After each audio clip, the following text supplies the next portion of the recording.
नमस्कार, मैं हूं बालकृष्ण थरेजा। आप देख रहे हैं डेली लाइव। आइए शुरुआत करते हैं आज के मुख्य समाचारों की। जयपुर में आंदोलन कर रहे कोविड स्वास्थ्य सहायकों के समर्थन में एसएफआई ने कलेक्ट्रेट के समक्ष किया प्रदर्शन।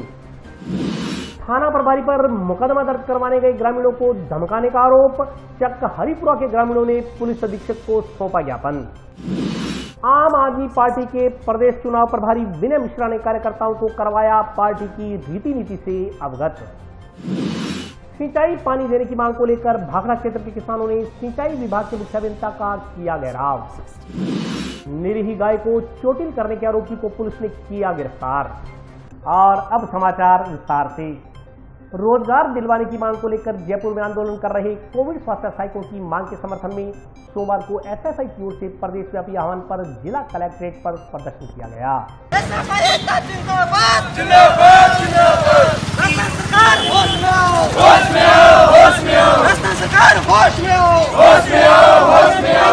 नौकरी मुहैया करवाने की मांग को लेकर जयपुर में आंदोलन कर रहे कोविड स्वास्थ्य सहायकों की मांग के समर्थन में सोमवार को स्टूडेंट फेडरेशन ऑफ इंडिया की ओर से प्रदेशव्यापी आह्वान पर जिला कलेक्ट्रेट पर प्रदर्शन किया गया। प्रदर्शन के बाद बेरोजगार सीएच को नौकरी देने की मांग को लेकर मुख्यमंत्री के नाम जिला कलेक्टर को ज्ञापन सौंपा गया। इस मौके पर पूर्व छात्र संघ अध्यक्ष महेंद्र शर्मा ने कहा कि जिन युवाओं ने कोविड काल में अपनी जान पर खेलकर सेवाएं दी, उन युवाओं को राजस्थान सरकार ने बाहर कर दिया। इससे सभी युवा बेरोजगार हो गए। इसके विरोध में कोविड स्वास्थ्य सहायक जयपुर में शहीद स्मारक पर पिछले 32 दिनों से धरने पर बैठे हैं। इस भयंकर गर्मी में धरना प्रदर्शन करने के बावजूद सरकार युवाओं को लेकर गंभीर नहीं है। राजस्थान की सरकार आंखें मूंद कर बैठी है। उन्होंने कहा कि पहले सरकार ने नौकरी का झांसा देकर युवाओं से काम करवाया। 31 मार्च को सरकार ने सीएच को हटा दिया। उन्होंने आरोप लगाया कि युवाओं के नाम पर सरकार झूठ की राजनीति कर रही है। लेकिन राजस्थान का कोविड स्वास्थ्य सहायक लावारिस नहीं है। एसएफआई कार्यकर्ता आज पूरे प्रदेश में जिला मुख्यालय पर प्रदर्शन कर बताना चाहते हैं कि वे कोविड स्वास्थ्य सहायकों के साथ खड़े हैं। इसलिए सरकार से मांग है कि राजस्थान में बढ़ती बेरोजगारी को दूर करने के लिए सभी युवाओं को नौकरियां मुहैया करवाई जाएं, अन्यथा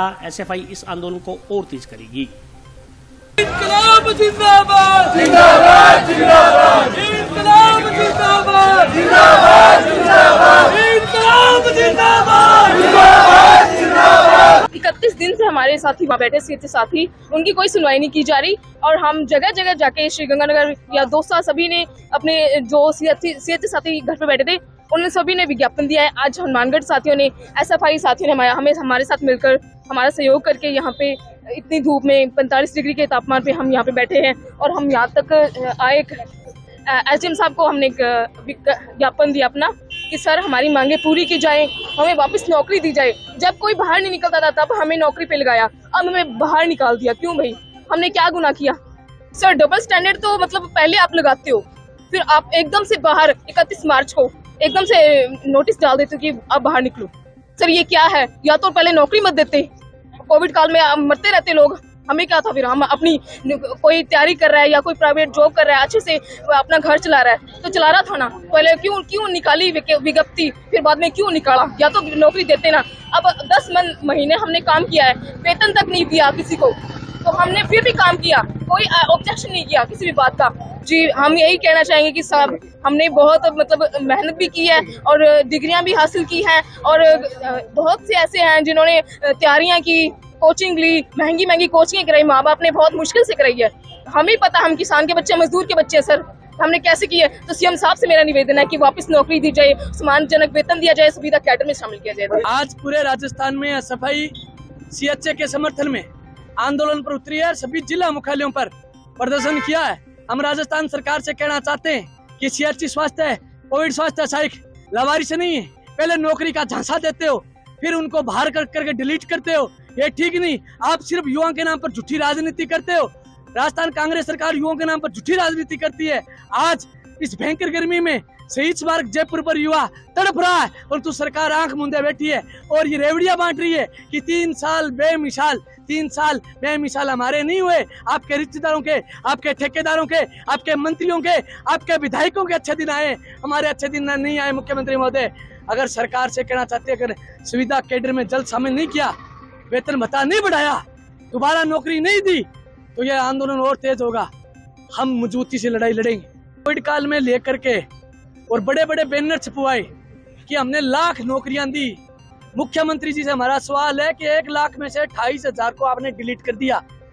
आप बैनर लगा करके, विज्ञापन लगा करके प्रदेश में कह रहे हो हम नौकरी दिए युवाओं को, आप वही लूटना चाहते हो कि हम युवा के साथ हैं। आप युवा के साथ नहीं हो, अगर साथ होते तो आज ये बहनें, आज भाई ये सड़क पर भयंकर गर्मी में और जयपुर शहीद मार्ग पर लोग नहीं बैठे होते। मारपीट कर गंभीर चोटें पहुंचाने के आरोप में मुकदमा दर्ज करवाने पुलिस थाना गए लोगों को थाना प्रभारी की ओर से धमकाने व अभद्र व्यवहार करने का आरोप लगाते हुए चक हरिपुरा के ग्रामीणों ने सोमवार को पुलिस अधीक्षक को ज्ञापन सौंपा।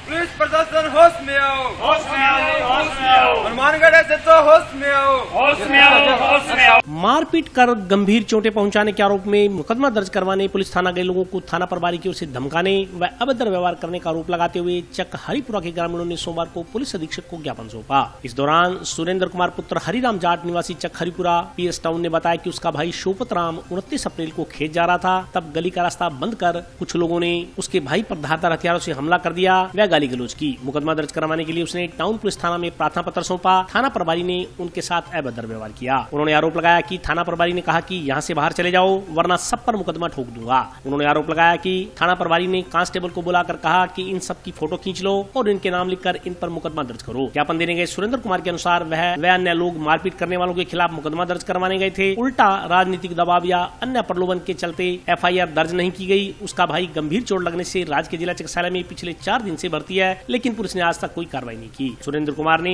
एसपी से गुहार लगाई कि उसके भाई के साथ मारपीट करने वालों के खिलाफ मुकदमा दर्ज करने के आदेश देकर आरोपियों के खिलाफ कानूनी कार्रवाई की जाए, साथ ही अभद्र व्यवहार करने वाले थाना प्रभारी के खिलाफ कार्रवाई कर न्याय दिलाया जाए। इस मौके पर कई ग्रामीण मौजूद रहे। हाँ सर, अतिक्रमण जी हमारे पास गांव के बाहरली फिरनी और सड़क के बीच में अतिक्रमण कर रहे थे। उसको खेत जाने का जहाँ आम रास्ता है और 13 नंबर वार्ड का पूरा मोहल्ला वहाँ प्रभावित हो रहा है, तो उसके लिए 5, 10, 20 आदमियों ने मिलके वहाँ उनको समझाइश की, तो उन्होंने उन पे मारपीट शुरू कर दी और एक व्यक्ति की उंगलियों पे, दोनों हाथों की उंगलियों पर हाथ सामने करने पर उनके उंगलियों पे लगी और वो आज सरकारी हॉस्पिटल के अंदर एडमिट है। और 4 दिन से वहाँ कोई भी पुलिस है जी उसकी बयान लेने की नहीं गई। हम थाने के अंदर गया, हमारा नाम नोट किया और हमारी फोटो खींची और हमारे साथ गाड़ी अभद्र बात जो मैंने कह के हमें वहाँ से भगवा दिया। हम एसपी महोदय से मिलने आए और एसपी महोदय साहब ने हमारी बड़ी विस्तार से बात सुनी है और उन्होंने एफआईआर दर्ज करने का उसको मतलब एप्लीकेशन पे आदेश दिया। सर, ये एक टाउन थाना के अंतर्गत चक हरिपुरा पड़ता है, जहाँ पर कुछ गांव के जो लोग हैं, सामाजिक तत्व है, वो गांव की गली रोककर उस पर कब्जा कर रहे थे, जिसका ग्रामीणों द्वारा विरोध किया गया, जिसके रंजिशवश उन्होंने गांव के बाहर से कुछ दबंगों को बुलाया और गांव के जो 2-4 व्यक्ति उन पर तेज धारदार हथियार से हमला कर दिया। इस हमले के दौरान एक व्यक्ति काफ़ी जख्मी हुआ, जिसकी उंगली भी कटी धारदार हथियार की चोट की वजह से, जो 29 तारीख को राजकीय चिकित्सालय टाउन में भर्ती करवाया गया। मोदी, बड़ी शर्मनाक बात है कि पुलिस ने एफआईआर दर्ज करना तो बहुत दूर की बात है, तत्काल प्रभाव से पुलिस को सूचना दी गई, लेकिन पुलिस ने मौके पर जाने की बजाय एफआईआर दर्ज करने की बजाय 4 दिन से आंखें मूंदे बैठी है। राजकीय चिकित्सालय में पहुंचकर किसी भी अधिकारी कर्मचारी ने अभी तक बयान दर्ज नहीं किया। इस बात को लेकर ग्रामीणों में आक्रोश हुआ। गांव के 10-20 गणमान्य लोग जब टाउन थाना के अंदर पहुंचे कि श्रीमान जी कम से कम बयान दर्ज कीजिए, दोषी व्यक्तियों पर कार्रवाई कीजिए, मुकदमा दर्ज कीजिए, तो टाउन थाना के जो एसएचओ है दिनेश जी सहारण, उनकी कार्यशैली और ही ज़्यादा शर्मनाक थी। उन्होंने ग्रामीणों से अभद्र व्यवहार करते हुए धक्के मारते हुए उन्हें बाहर निकाला। उनकी फोटो, अपने कांस्टेबल को बुलाया कि इन सबकी फोटो खींचो, उनकी फोटोएं खींची गई, उनके नाम पते नोट किए गए और उन पर झूठे मुकदमे डाले जा रहे हैं। इस प्रणाली को लेकर हमने एसपी महोदय से गुहार लगाई थी। एसपी महोदय ने बड़े ही न्यायपूर्ण बात से, बड़े ही शांतिपूर्ण ढंग से हमारी बात सुनी और तुरंत प्रभाव से अपने जो अधिकारी हैं उनको आदेश दिए हैं कि पुलिस की कार्यशैली की जांच की जाए और तत्काल प्रभाव से एफआईआर दर्ज करने के आदेश इन्होंने फरमाए। आम आदमी पार्टी के प्रदेश चुनाव प्रभारी विनय मिश्रा ने सोमवार को जंक्शन स्थित व्यापार मंडल धर्मशाला में मीडिया से बातचीत करते हुए पार्टी की रीति नीति बारे जानकारी दी। आम आदमी पार्टी के चुनाव प्रभारी विनय मिश्रा 1 दिवसीय यात्रा पर हनुमानगढ़ जंक्शन पहुंचे। यहाँ उन्होंने जंक्शन स्थित व्यापार मंडल धर्मशाला में कार्यकर्ताओं से संवाद किया। जिला स्तरीय कार्यक्रम में उन्होंने कार्यकर्ताओं को पार्टी की रीति नीति से अवगत करवाया तथा अधिकाधिक संख्या में लोगों को पार्टी से जोड़ने का आह्वान किया। संवाद कार्यक्रम के बाद विनय मिश्रा ने प्रेस कॉन्फ्रेंस को संबोधित किया। प्रेस कॉन्फ्रेंस में बोलते हुए उन्होंने कहा कि संवाद अभियान के दौरान जिला स्तर के, तहसील स्तर के तथा ग्रामीण स्तर के पदाधिकारियों से मुलाकात की जा रही है। इसी क्रम में आज हनुमानगढ़ जिले के आम आदमी पार्टी कार्यकर्ताओं से मंत्रणा की गई। उन्होंने कहा कि पार्टी आम जन के हितों को लेकर संघर्ष करेगी। इसी को लेकर के समस्याओं के संदर्भ में जानकारी प्राप्त की जा रही है। उन्होंने कहा कि आम आदमी पार्टी राजस्थान में एक मजबूत विकल्प बनकर उभर रही है। उन्होंने कहा कि अब कांग्रेस और भाजपा की मनमानी नहीं चलेगी और उस परंपरा को भी पार्टी तोड़ेगी जिसमें एक बार भाजपा और एक बार कांग्रेस सत्ता में आकर लोगों का शोषण करती रही है। उन्होंने कहा कि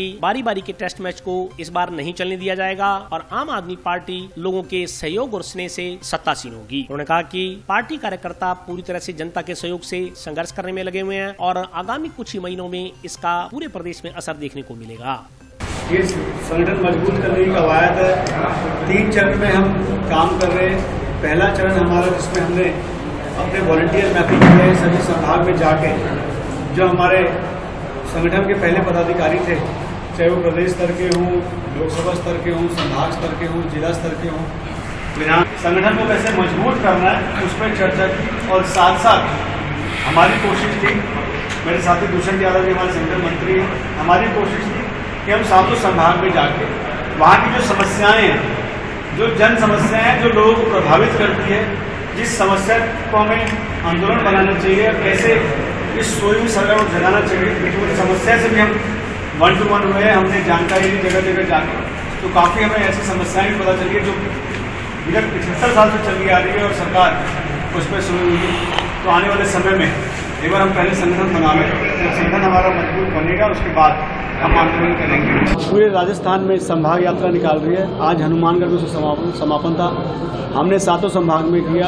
हम वहाँ जाके जो हमारे पदाधिकारी हैं, जो पहले पदाधिकारी थे प्रदेश स्तर के, जिला स्तर के, लोकसभा स्तर के, विधानसभा स्तर के, सबसे मिल रहे हैं और कोशिश कर रहे हैं कि कैसे संगठन को मजबूत किया जाए, उस पर चर्चा हो और इनका एक्सपीरियंस और नए लोगों को मिला के एक मिश्रित संगठन बनाया जाए, उस पर काम कर रहे हैं। साथ साथ जो राजस्थान की समस्याएं हैं उससे भी हम खुद रूबरू हो रहे हैं, ताकि आने वाले समय में किस समस्या पे कैसा आंदोलन होना चाहिए उस पर चर्चा कर सके और आम आदमी पार्टी राजस्थान में एक मजबूत विकल्प बन के हो। देखिए, आम आदमी पार्टी का हर वो राजस्थान का वोटर चेहरा जो इस प्रेजेंट सरकार से त्रस्त है, इस सिस्टम से त्रस्त है। एक बार कांग्रेसी, एक बार बीजेपी, एक बार कांग्रेसी 5-5 साल का टेस्ट मैच खेल रहे हैं और दोनों मिलकर जनता को लूट रहे हैं। इनका जनता से कोई सरोकार नहीं है। जहाँ तक आपने संगठन की बात कही, तो मैं आपको बताता हूँ, पिछली बार हम लोग 142 सीट पर चुनाव लड़े थे और हमारा संगठन वर्तमान में हर सीट पे हमारा मौजूद है। बस सही और गलत को छांटने की जरूरत है, उसी पे हम लोग काम कर रहे हैं। और जो नए लोग जो हमारे मेंबर बन रहे हैं, जो एक्टिवली पार्टिसिपेट कर रहे हैं, अभी क्या है कि कोई दिशा नहीं थी, अब उनको हम दिशा देने आए हैं। तो यहाँ पे बहुत मजबूत हमारा संगठन है और आज राजस्थान में हर एक वो आम आदमी जो हमारा पार्टी के सदस्य बनना चाहते हैं वो भी हमारे संगठन का हिस्सा बनेगा और बहुत जल्द एक मजबूत हम संगठन बना के देंगे। और आप देखेंगे कि राजस्थान में 3 महीने के अंदर किस तरह का व्यापक बदलाव आएगा। हमने जब शुरू किया था उस समय में और आज के समय में आप देखेंगे हमारा हर जगह संभाग कार्यक्रम और अच्छा होता चला गया और लोग जुड़ते चले गए। तो आप देखेंगे हमने जब भरतपुर से शुरू किया था तो वो 250 आदमी थे और कल जब हमने सूरतगढ़ के बाद जब हमने श्री गंगानगर में किया तो वहाँ लगभग 3500 आदमी थे। तो आप देखिए किस तरीके से हमारे बढ़ोतरी हुई है। तो निश्चित तौर पर अभी तो हमें 7-8 दिन ही हुए हैं, 3 महीने आप दीजिए तो सही है, 3,000 लोग 3 लाख में बदलते हुए आपको दिखेंगे। आम आदमी पार्टी का राजस्थान के संवाददाता, राजस्थान के कार्यकर्ताओं से जो संवाद का कार्यक्रम है 24 अप्रैल से शुरू हुआ था और आज कंटिन्यूस उसका अंतिम दिन है। हनुमानगढ़ जिले में माननीय विनय मिश्रा जी जो राजस्थान के चुनाव प्रभारी वो आज पहुँचे हैं और उन्होंने कार्यकर्ताओं से संवाद किया है। और एक और जहाँ भाजपा और कांग्रेस के पास VIP लोग हैं, बड़े बड़े पैसे वाले हैं, भ्रष्टाचारी हैं, खनन माफिया है, भू माफिया है, वही दूसरी ओर आम आदमी पार्टी के साथ जो है वो साधारण लोग हैं, आम आदमी है, मजदूर है, गरीब है, छोटा दुकानदार है, व्यापारी है, इस तरीके से लोग जुड़े हुए हैं। और निश्चित रूप से आने वाले टाइम में पहले जो दिल्ली में पार्टी ने 3 बार किया है, उसके बाद पंजाब के लोगों ने जो विश्वास जताया है, रूप से आने वाले समय में राजस्थान में भी आम आदमी पार्टी जो है वो अपना परचम लहराने में कामयाब होगी। और आम आदमी पार्टी का हर कार्यकर्ता जो है वो अरविंद केजरीवाल की सेना का जो है वो सेनापति के नेतृत्व में जो है वो अपना कार्य कर रहा है। और जब तक अरविंद जी पार्टी को लीड कर रहे हैं, इसमें कोई दोहराई नहीं है, पार्टी आने वाले समय में भारत की सबसे बड़ी पार्टी बनेगी। सुरेश के क्षेत्र में एक निरीह गाय को घायल करने के घटनाक्रम में पुलिस ने रविवार देर रात मुकदमा दर्ज कर आरोपी को हिरासत में ले लिया। जंक्शन के सुरेशिया क्षेत्र में स्थित वार्ड 58 में गाय के मुंह में कथित रूप से पोटाश डालने से हुए विस्फोट से जबड़ा जख्मी होने के घटनाक्रम के संदर्भ में पुलिस ने बीती रात मुकदमा दर्ज कर लिया। मामले में जंक्शन पुलिस ने तत्परता से कार्रवाई करते हुए आरोपी को हिरासत में ले लिया। पुलिस उससे पूछताछ में जुटी है। आरोपी के खिलाफ भारतीय दंड संहिता के अलावा गोवंश अधिनियम के तहत मुकदमा दर्ज किया गया है। मामले की जाँच सुरेशिया पुलिस चौकी प्रभारी ASI भूप सिंह कर रहे हैं। दूसरी ओर इस मामले में तत्परता से कार्रवाई करने पर विश्व हिंदू परिषद और बजरंग दल के प्रतिनिधियों ने प्रांत सह संयोजक आशीष पारिक के नेतृत्व में सोमवार को जंक्शन पुलिस थाना पहुंचकर थाना प्रभारी का आभार प्रकट किया। इस मौके पर बजरंग दल व विश्व हिंदू परिषद के प्रांत सह संयोजक आशीष पारिक ने बताया कि किसी असामाजिक तत्व ने सुरेशिया क्षेत्र में एक गाय के मुंह में विस्फोटक पदार्थ डाल दिया। इससे गाय का मुंह फट गया व गाय गंभीर रूप से घायल हो गई। इसकी सूचना रात्रि को जंक्शन पुलिस को दी गई। थाना प्रभारी ने संवेदनशीलता का परिचय देते हुए तुरंत मुकदमा दर्ज कर लिया। साथ ही आरोपी को राउंड ऑफ कर लिया। इसलिए वे थाना प्रभारी का धन्यवाद ज्ञापित करने आए हैं। विहिप पदाधिकारियों ने बताया कि रिपोर्ट पर आरोपी के खिलाफ मुकदमा दर्ज कर उसे हिरासत में ले लिया गया है। जांच की जा रही है। इसके अलावा गौशाला में जाकर गाय के इलाज के बारे में भी पदाधिकारियों ने मालूमात की। कल रात एक असामाजिक तत्व व्यक्ति ने गौ माता के मुंह में बारूद भरकर मुंह का इतना बुरा हालात कर दी। उस मामले में हम यहाँ पर आए हैं और सीएस साहब ने उसको अरेस्ट कर लिया है और उस कानून से पुलिस प्रशासन यही निवेदन उसको सख्त से सख्त कड़ी से कड़ी सजा दे, यही हमारा निवेदन। आज जैसा कि आप सभी को विदित है, कल रात्रि को एक बहुत ही दुखद घटना हुई थी जिसमें गौ माता के मुंह के अंदर पोटाश डाल करके और गौ माता के मुंह के अंदर विस्फोट कराया गया। उससे इतनी जघन्य जो ये अपराध किया उन्होंने और इतनी दर्दनाक तस्वीरें सामने आई कि जिसने भी देखी है उसी के मन में रात को बड़ी पीड़ा का उसको अनुभव हुआ था और सबको ये लगता था कि अभी तुरंत कार्रवाई होनी चाहिए। थाने भी बात हुई और इस बार आज का जो हमारा था, थानाधिकारी को इस बात के लिए हम धन्यवाद देने आए थे क्योंकि थानाधिकारी ने तुरंत क्या है बढ़िया तरीके से कार्रवाई करते हुए उसको पकड़ा भी, मुकदमा दर्ज किया और गंभीर धाराओं में मुकदमा दर्ज किया है। और जहां तक उन्होंने कहा था कि कानून को, हालांकि मैं क्या है कि जज साहब का काम है, मैं नहीं कर सकता, लेकिन मैं मेरी तरफ से ये आपको आश्वासन देता हूं कि ये एक मामले में नजीर बनेगी। आइंदा कोई भी ऐसा कदम उठाने से पहले 100 बार सोचेगा और यही हमारा एक तरीके से सबका लक्ष्य है कि कम से कम अपराधियों में ऐसा डर तो हो कि आइंदा वो कोई अपराध करे तो उससे पहले 100 बार सोचे। सिंचाई पानी देने की मांग को लेकर भाखड़ा क्षेत्र के किसानों ने आज मुख्य सिंचाई अभियंता का घेराव किया।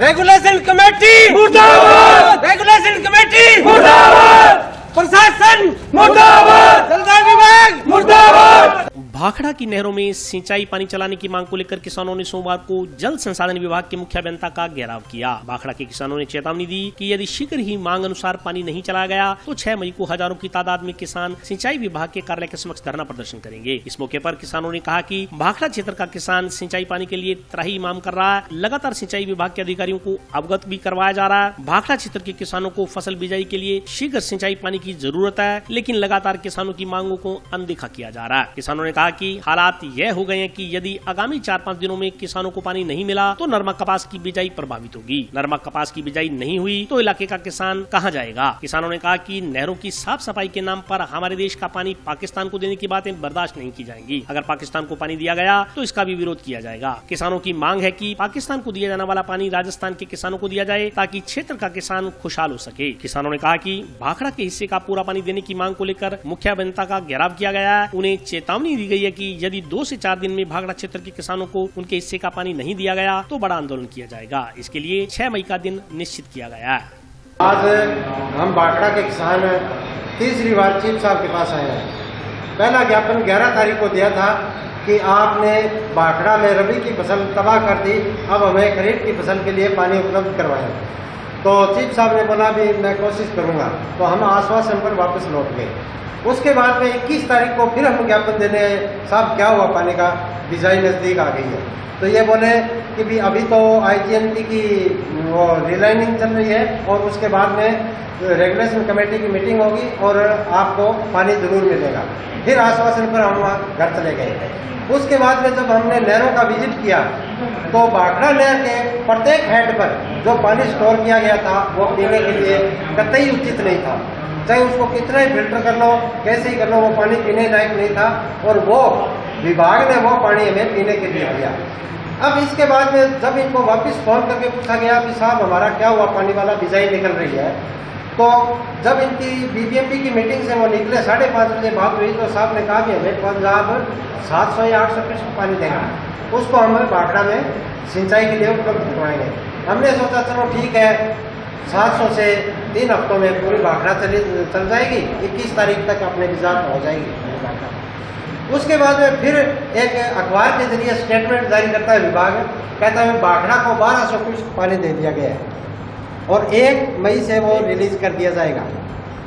जब हमने रेगुलेशन कमेटी के सदस्यों से बात की तो उन्होंने बोला भी हमें पानी नहीं मिलेगा, अभी तो शहर निर्धारित किया है और ये पानी हमें मिलेगा तकरीबन 20 तारीख के बाद में। तो 20 को क्यों मिलेगा? तो वो बोले 13 तारीख को जो डैम से पानी रिलीज होता है और जो हरीके तक पहुंचता है, तो जो रास्ते में जो नदी है उसमें गंदगी है और वो पानी नहरों में बंद करके पाकिस्तान की तरफ रिलीज किया जाएगा। अगर वो इतनी ज़्यादा गंदगी है तो वो पानी अगर विभाग चाहे तो स्टेटमेंट दे दे, एक जारी कर दे कि ये पानी पीने के लिए नहीं है, खेतों में लगाए, तो खेतों में लगाने से वो पानी कोई गड़बड़ नहीं होता है, तो वो पानी हमें उपलब्ध करवा देना बिजाई के लिए। क्यों किसान को मार रहा है? ये प्रशासन का निकम्मापन है और एक रेगुलेशन कमेटी का निकम्मापन है जो कि भाखड़ा का किसान मर रहा है। 3 तारीख तक 400 क्यूसेक पीने का पानी आना था हरीके से, तो 4 तारीख से हरीके से जो है 1200 क्यूसेक पानी शेयर निर्धारित है। निर्धारित शेयर में अभी थोड़ा इशू कॉमन कैरियर चैनल सरहद फीडर का है, उसकी कैपेसिटी का है, जिसमें पंजाब उसमें कुछ आनाकानी कर रहा है देने में पानी, जिसमें उनसे वार्ता करके उसको समाधान निकालेंगे। अभी चीफ इंजीनियर पंजाब से ही मैंने वार्ता की है, उनको भी मेरी स्थिति बताई है कि मुझे मेरा शेयर जो है अभी मेरी मजबूरी है कि मुझे सरहद फीडर की टेल्स ही लेना पड़ेगा, क्योंकि राजस्थान फीडर में जो है निर्माण कार्य चालू है। 20 के बाद तो मैं शेयर मेरे राजस्थान फीडर से ले लूँगा, कोई इशू नहीं है, पर 20 से पहले शेयर जो है जो मैं लूँगा, जो कि भाखड़ा के किसानों के लिए 1200 क्यूसेक निर्धारित करवाया है, वो सरहद फीडर की टेल से मेरे को मिलना है। उसको कैसे प्राप्त करना है इसके लिए एक बार डिटेल में डिस्कस चीफ इंजीनियर पंजाब और सरहद फीडर फिरोजपुर जो उनकी एससी है उनसे वार्ता करके इसकी समस्या का समाधान निकाला जाए। और अभी वक्त ब्रेक का, हाजिर होता हूं छोटे से।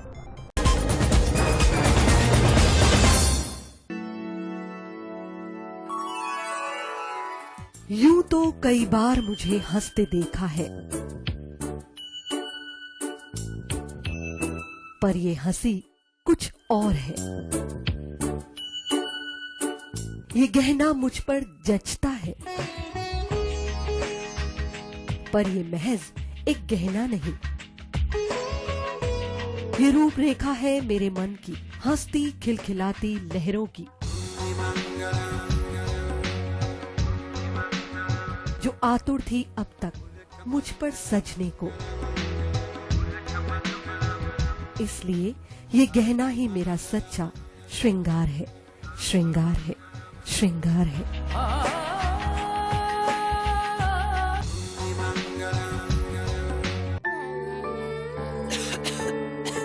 दीदी ये देखो,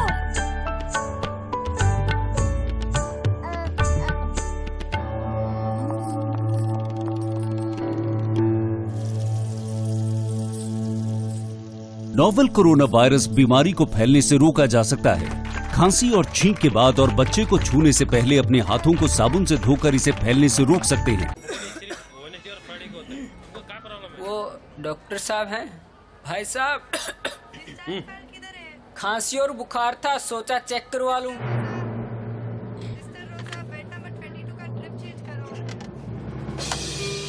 नोवेल कोरोना वायरस बीमारी को फैलने से रोका जा सकता है। बुखार के साथ खांसी और छींक होने पर तुरंत नजदीकी हेल्थ क्लिनिक या केंद्र जाएं। ब्रेक के बाद स्वागत है। आइए नजर डालते हैं अगले समाचारों पर। गुरु तेग बहादुर जी के 400वें प्रकाश पर्व पर टाउन स्थित श्री कृष्ण गौशाला प्रांगण में सुखमनी साहिब के पाठ का आयोजन किया गया। आदर्श विद्या मंदिर व राष्ट्रीय समय सेवक संघ की ओर से सिख धर्म के 9वीं पातशाही श्री गुरु तेग बहादुर जी के 400वें प्रकाश पर्व पर टाउन स्थित गौशाला प्रांगण में सुखमनी साहिब का पाठ करवाया गया। कार्यक्रम में बाबा गुरप्रीत सिंह जी खालसा ने शब्द कीर्तन करते हुए गुरु की महिमा का बखान किया। कार्यक्रम में मुख्य वक्ता राष्ट्रीय समय सेवक के क्षेत्रीय कार्यकारिणी सदस्य कैलाश चंद्र बसीन थे। सुखमनी साहिब के पाठ के पश्चात उपस्थित लोगों को संबोधित करते हुए वक्ताओं ने गुरु तेग बहादुर की बहादुरी के संदर्भ में जानकारी देते हुए कहा कि वे एक क्रांतिकारी युग पुरुष थे। उनका जन्म वैशाख कृष्ण पंचमी को पंजाब के अमृतसर में हुआ था। विश्व इतिहास में धर्म एवं मानवीय मूल्यों, आदर्शों एवं सिद्धांत की रक्षा के लिए प्राणों की आहुति देने वाले गुरु तेग बहादुर साहब का स्थान अद्वितीय है। उन्होंने बताया कि गुरु तेग बहादुर जी का बचपन का नाम त्यागमल था। उनके पिता का नाम गुरु हरगोविंद सिंह था। वे बाल्यावस्था से ही संत स्वरूप, गहन विचारवान, उदार चित्त, बहादुर व निर्भीक स्वभाव के व्यक्ति थे। वक्ताओं ने बताया कि श्री गुरु तेग बहादुर जी की शिक्षा दीक्षा गुरु पिता गुरु हरगोविंद सिंह साहिब की देखरेख में हुई। वक्ताओं ने कहा कि शस्त्र और शास्त्र, संघर्ष और वैराग्य, लौकिक और अलौकिक, रणनीति और आचार नीति, राजनीति और कूटनीति, संग्रह और त्याग आदि का ऐसा संयोग मध्ययुगीन साहित्य व इतिहास में बिरला ही देखने को मिलता है। गुरु तेग बहादुर जी ने धर्म की रक्षा और धार्मिक स्वतंत्रता के लिए अपना सर्वस्व न्यौछावर कर दिया।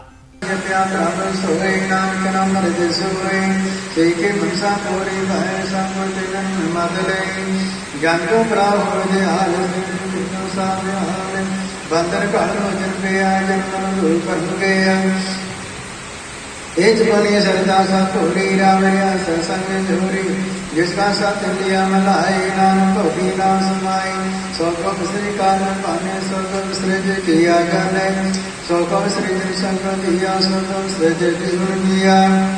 400वें प्रकाशोत्सव पर संघ परिवार आदर्श विद्या मंदिर के माध्यम से यहाँ गुरु तेग बहादुर जी का 400 प्रकाशोत्सव मना रहे हैं, जिसमें सुखमणि साहब का पाठ, भोग, तत्पश्चात गुरु तेग बहादुर जी के जीवन पे संगठन के राजस्थान क्षेत्र के क्षेत्रीय कार्यकारिणी के सदस्य माननीय कैलाश जी बसीन उद्बोधन देंगे और गुरु महाराज के जीवन के बारे में बताएंगे।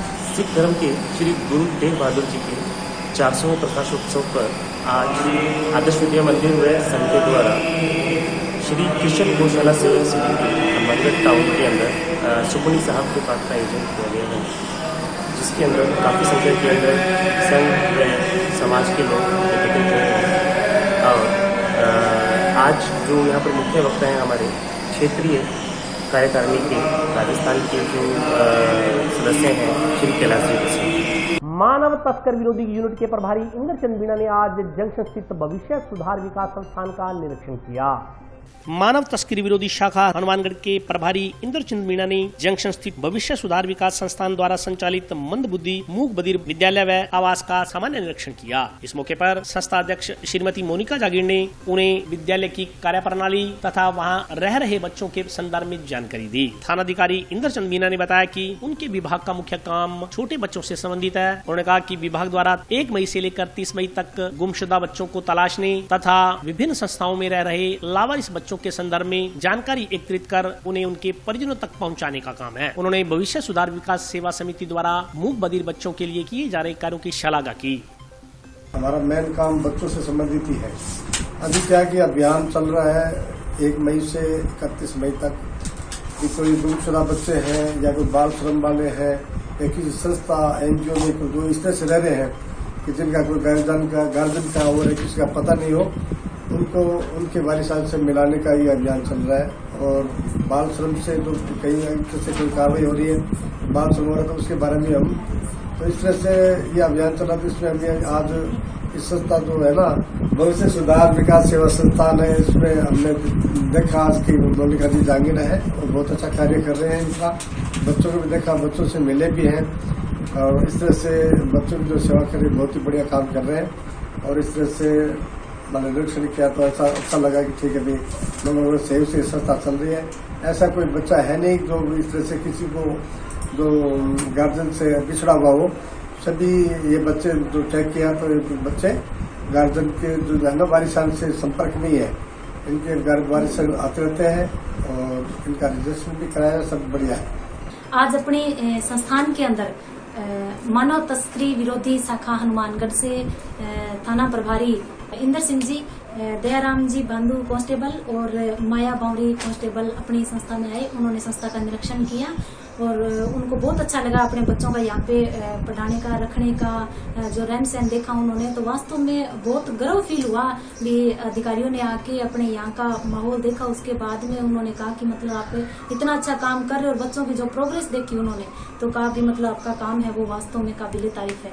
तो बहुत बहुत आभार व्यक्त करना चाहती हूँ मैं कि आज उन्होंने संस्था में अपना कीमती समय निकाल के आए और उन्होंने संस्था का निरीक्षण किया। जिला मुख्यालय के नजदीक गांव मक्कासर में सोमवार को नसबंदी शिविर का आयोजन किया गया।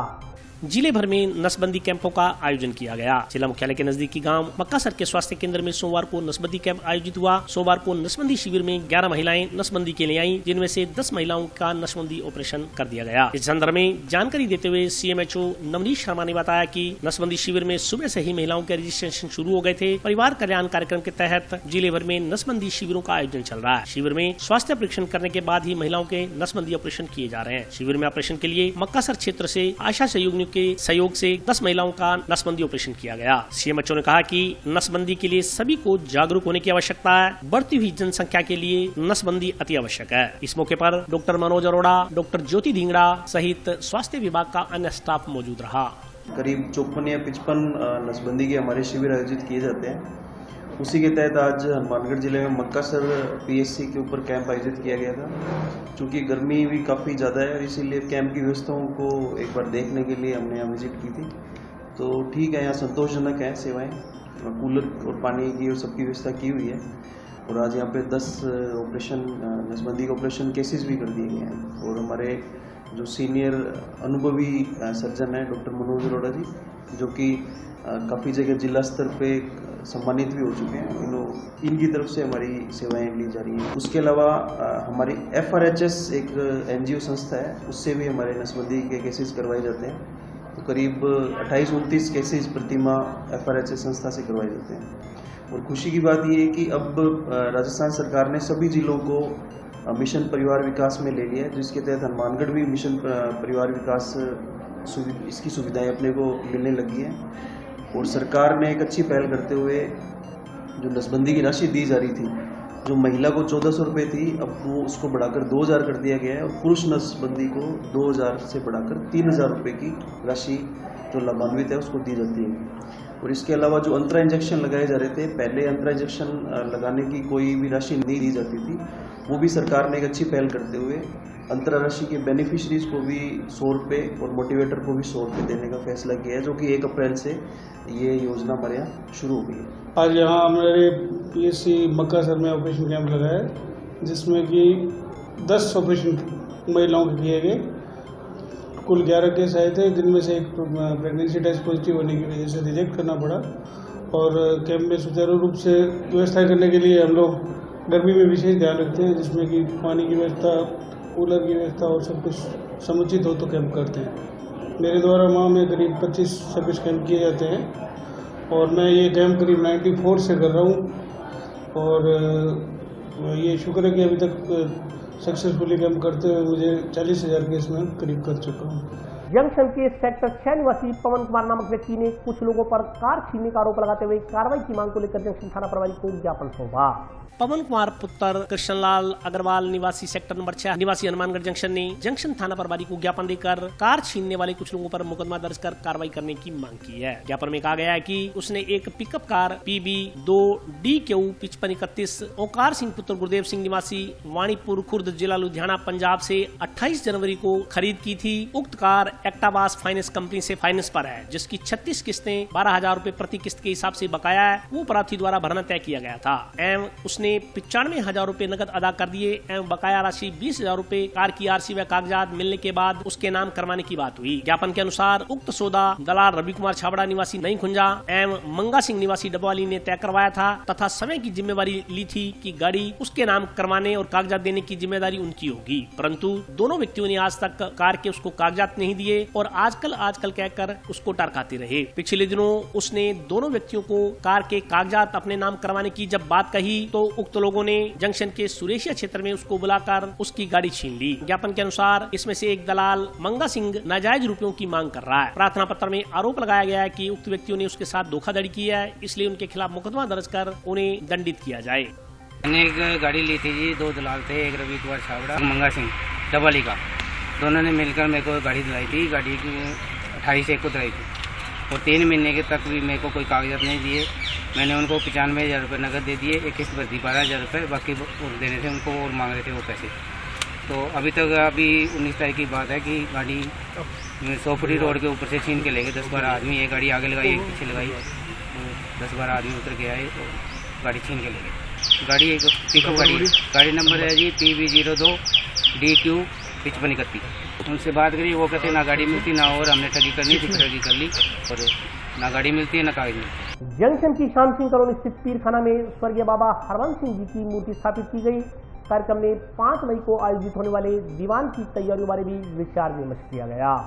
जंक्शन की श्याम सिंह कॉलोनी स्थित पीरखाना में गद्दीदार बाबा स्वर्गीय हरवंश सिंह गर्ग की याद में मूर्ति स्थापना की गई। श्रद्धालुओं द्वारा बाबा जी को स्नान करवाकर पगड़ी पहनाने के बाद मूर्ति स्थापित करवाई गई। मूर्ति स्थापना के पश्चात 5 मई को आयोजित होने वाले शुभ सालाना दीवान कार्यक्रम की तैयारियां की गई। इस संदर्भ में जानकारी देते हुए पीरखाना एवं मां भगवती सेवा समिति के सचिव मुकेश मित्तल ने बताया कि 5 मई को शाम 7 बजे 32वां सालाना दीवान सजाया जाएगा। इसी दौरान रोजे स्नान का समय प्रातः 8:15 बजे व चद्दर चढ़ाने का समय प्रातः 9:15 बजे रहेगा। उन्होंने बताया कि उक्त आयोजन में पंजाब, हरियाणा, राजस्थान के लगभग 25 से 30 हजार लोगों के आने की उम्मीद है। उन्होंने बताया कि उक्त सालाना दीवान पीरखाना बाबा श्याम सिंह कॉलोनी के गद्दीदार बाबा श्री संदीप जी गर्ग डबवाली वाले व मुख्य सेवादार बाबा सुरेश जी जैन टाउन वालों की उपस्थिति में होगा। इस मौके पर मनीष कुमार अग्रवाल, प्रदीप कुमार मित्तल, दिनेश कुमार, सुरेश मित्तल, दीपक सिंगला, रोहित गर्ग, दर्शन लाल, कृष्ण जिंदल, पवन कुमार, सचिन गर्ग, सतपाल गर्ग, विक्रम बंसल, ज्ञानचंद गोयल, जगजीत सिंह, मोहित बलाडिया सहित अन्य लोग उपस्थित रहे।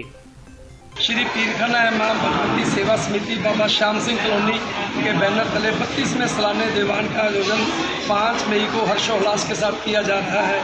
इसी संदर्भ में 1 मई को शोभा यात्रा निकाली गई थी और आज 2 मई को गद्दीदार बाबा स्वर्गीय हरवंश लाल गर्ग की मूर्ति की स्थापना की गई है और 5 मई को होने वाले सालाना दीवान में दूर दराज से बाहर से श्रद्धालु आने की, हजारों की संख्या में श्रद्धालु आने की संभावना है। और ऐसी मान्यता है कि यहाँ सालाना दीवान पर भक्तों की मनोकामना पूरी होती है। इसी को लेकर यहाँ हजारों की संख्या में बाबा श्याम सिंह कॉलोनी वाले पीरखाना में श्रद्धालु पहुँचते हैं। ये पीरखाना हनुमानगढ़ जिले का सबसे पुराना पीरखाना माना गया है। आज बाबा जी की मूर्ति की स्थापना दिवस का उन्होंने मूर्ति स्थापित की गई। उस बेस से बाबा जी का सालाना भंडारा होना पीरखाने को 5 मई का सारा ने उत्थे जरूर होना है, पहुँचना है, बाबा जी का आशीर्वाद प्राप्त करो, बाबा जी का लंगर है। और आज के लिए बस इतना ही। कल फिर हाजिर होता हूँ नए समाचारों के साथ, तब तक के लिए नमस्कार।